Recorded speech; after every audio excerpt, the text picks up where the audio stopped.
the Sneaky Links Back. And tonight on Skype we have John Lee from Macpup and Prithish from Macpup 2, shall we say. So, hi guys, how you going? Doing good, how are you? Doing good. That's really good. Even better. Okay, John Lee, the first thing I'm going to ask you is, why did you think of Macpup? Well, actually, Prit thought of Macpup. He's the one that started all that, and I got involved with it quite by accident. And I was using Macpup at the time, and I had some friends at work that were also using it. And I had installed a bunch of different stuff in mine, and they were like, well, why don't you just make us a copy of yours so we don't have to do all that? And I started working with it, but I couldn't get the grub menu to work. And so I actually started talking to Prit about that, and he walked me through it step by step. And so I finished it, sent him a screenshot or two, I think, and then he was like, hey, that looks pretty cool. I want to see it. So I actually mailed it to him.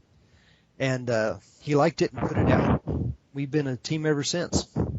That's pretty cool. What about you, Prit? How did you actually get into doing Macpup for you?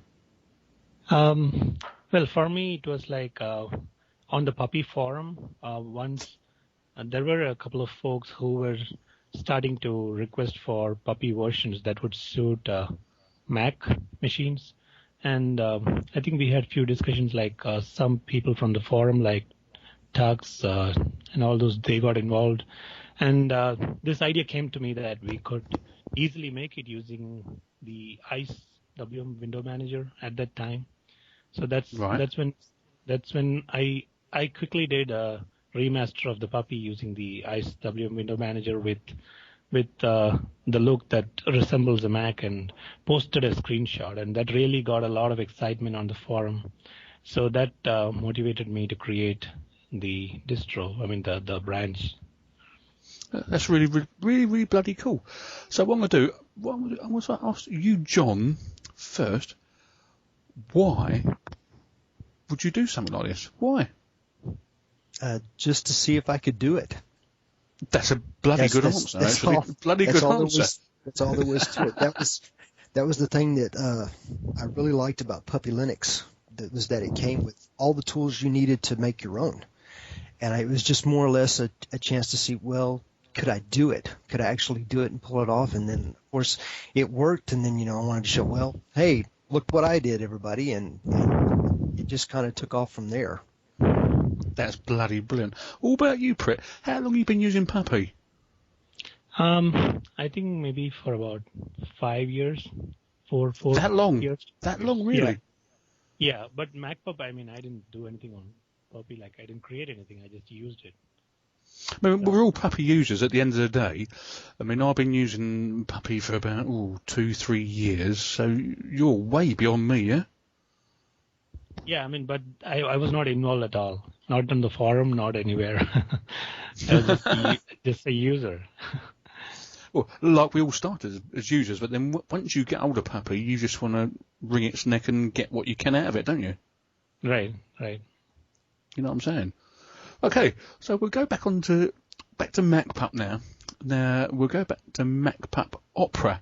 Now, why did Macpup Opera come about? And we'll go to the first question, is John Lee. At that time, there was a problem using Firefox with Flash in Puppy at that time. And it would cause, if you went to YouTube or something like that, it would cause Firefox to lock up and crash. And there wasn't really a way to fix that. So basically for that version, we abandoned Firefox, which was pretty much for that time, it was the end of the Foxy line. It was put on hold. And we went with Opera. And it worked out pretty good. And then once Puppy got around to 4.3.1, and they had fixed that issue, we went back to using Firefox again.